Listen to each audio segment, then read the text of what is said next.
बिनमौसम बरसात. याला काय झालं काय माहिती, याच्या गोळ्या चुकल्या आहेत का झाले काय. अरे दादा, मार्च एप्रिल चालू आहे रे. सोडा. आलो ना पब्लिक. आज आलो आणि पाहिलं शेडमध्ये हे कोणती आळी होती कळलं नाही. आणि आपल्या आळ्यांची ना ॲक्च्युली मर चालू झालेली आहे. हो, माझा प्लॅन फसलेला आहे असं मला जाणवत आहे. आपण जवळपास 2-1 दिवस मी ठेवलं त्यांना चंद्रिकेवर, पण त्यांनी धागा केलेला नाही आहे. नॉन स्पिनिंगचा एक प्रकार वाटतो आहे मला. आणि ज्यांनी कोणी धागा केला आहे ना, तो एकदम असा पोचट वगैरे, म्हणजे धागा सोडला आहे त्यांनी तसा इथपर्यंत मी आणलेला आहे. पण कोश एकदम पोचट वगैरे, पोचटपेक्षाही बेकार असे कोश झालेले आहेत. आणि धागा फक्त पसरवला आहे त्यांनी चंद्रिकेवर, दिसते का तुम्हाला.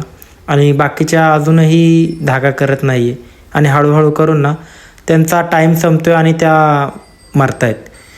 मी 2-3 जणांना विचारलं तर मला कळलं की एकतर हा स्लो पॉयझनिंगचा प्रकार आहे आणि आपल्यामध्ये ग्लासरी आणि मस्कार्डिनचे रोगसुद्धा आलेले आहेत असं मला दिसते. याची अपेक्षा केली नव्हती मी, कारण की आत्तापर्यंत सर्व खूप छान चाललं होतं. हे धागा बनवायच्या अगोदरच आळ्या मारतायत. हे पहा, हे आतमध्ये बनवताच ना आळ्या मरून जात आहेत वगैरे. वाईट वाटते पण चालायचंच. याच्यामध्ये फेल सक्सेस हे प्रकार असतातच. आता मला फक्त एकच काम आहे, ते म्हणजे मर झालेल्या आळ्यांना बाहेर काढणे. आणि ॲक्च्युली आता मला सगळंच काढायला लागणार आहे, कारण की नाही होणार आहे. हे जे मी अपेक्षा केली होती ना ते तसं नाही झाले.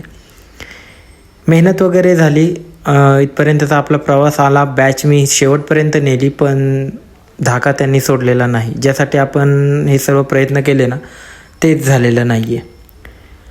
हरकत नाही, खूप सारी कारणं असू शकतात.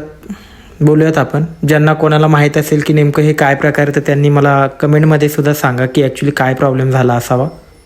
आणि माझ्याकडून काही चुका झाल्या असतील तर त्याही मला नक्कीच सांगा.